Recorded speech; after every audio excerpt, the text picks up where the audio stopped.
चलिए दोस्तों बात करते हैं इस एक और क्वेश्चन के बारे में। इस क्वेश्चन में एग्जामिनर ने कहा the digit at the unit place in the square root of 15876 यानी 15876 के वर्गमूल में इकाई का स्थान क्या हुआ। यानी एग्जामिनर ने कहा सिंपल सा इसका स्क्वायर रूट निकाल दीजिए।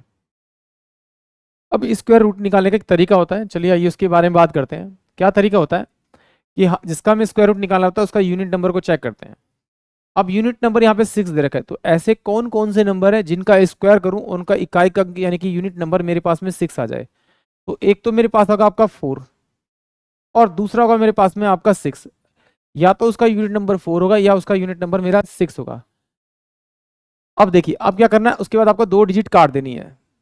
अब जो ये बचा हुआ नंबर है ये किस नंबर के स्क्वायर के आसपास आ रहा है, तो 12 का स्क्वायर करूंगा तो 144 और 13 का स्क्वायर करूंगा तो 169। तो 169 ज्यादा होगा तो यानी 12 का स्क्वायर। आप 12 को इसके आगे लगा दीजिए, 12 को इसके आगे लगा दीजिए। या तो इसका आंसर होगा 124 यानी कि यूनिट नंबर इसका 4 हो जाएगा, या फिर होगा 126।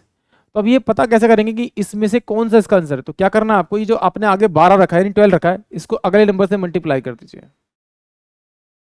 इन दोनों को मल्टीप्लाई करेंगे तो कितना आएगा आपका 156 आएगा।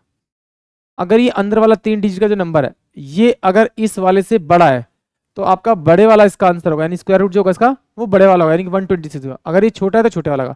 बट यहाँ मुझे बताना था कि इसका स्क्वायर रूट क्या है, तो ये देखना है आपको, ये क्या आपका ये छोटा है। अगर अंदर वाली वैल्यू इस वाली वैल्यू से बड़ी है तो बड़े वाला आपका स्क्वायर रूट होगा यानी 126 होगा। यानी कि ऑप्शन बी जो होगा वो उस क्वेश्चन के लिए करेक्ट होगा, क्योंकि इसका यूनिट नंबर मेरे पास क्या होगा, पास 6 होगा। पहली बात, एक चीज और समझ लीजिए कि अगर किसी परफेक्ट स्क्वायर के अंदर अगर आप यूनिट नंबर देखेंगे तो पहली बात तो 8 तो किसी का यूनिट नंबर हो ही नहीं सकता और आपका 2 भी नहीं हो सकता।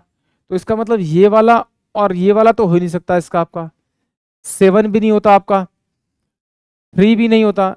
तो ये नंबर तो आपके हो ही नहीं सकते, क्योंकि ये स्क्वायर रूट में ये यूनिट नंबर होते ही नहीं है इकाई के अंक में। कैसे, एक बार जरा देख लिया। अगर मैं 1 का स्क्वायर करूँ तो कितना आ रहा है, यूनिट नंबर 1 आ रहा है। 2 का स्क्वायर करूँ तो कितना आ रहा है मेरे पास में 4 आ रहा है। 3 का स्क्वायर करूँ तो मेरे पास में कितना 9 आ रहा है। 4 का स्क्वायर करूँ तो मेरे पास में 16 आएगा। 5 का स्क्वायर करूँ तो मेरे पास 25 आएगा। 6 का स्क्वायर करूँ तो मेरे पास 36 आएगा। 7 का स्क्वायर करूँ तो मेरे पास 49 आएगा। 8 का स्क्वायर करूँ तो मेरे पास में 64 आएगा। और 9 का स्क्वायर करूँ तो मेरे पास में 81 आएगा। तो यहाँ पर देखिए यूनिट नंबर में मुझे एक तो 2 नहीं दिखाई दे रहा, दूसरा मुझे 3 नहीं दिखाई दे रहा, तीसरा मुझे 7 नहीं दिखाई दे रहा आपका, और चौथा मुझे 8 नहीं दिखाई दे रहा। ये मुझे नंबर नहीं दिखाई दे रहे। और किसी भी नंबर के लास्ट में अगर एक सिंगल यूनिट नंबर 0 है तो वो भी परफेक्ट स्क्वायर नहीं होगा, क्योंकि डबल चाहिए परफेक्ट स्क्वायर के लिए। तो ये कंडीशन है कि परफेक्ट स्क्वायर नहीं होगा। इसे देखते ही मुझे पता लग रहा था ये वाला तो होगा नहीं और ये वाला नहीं हुआ।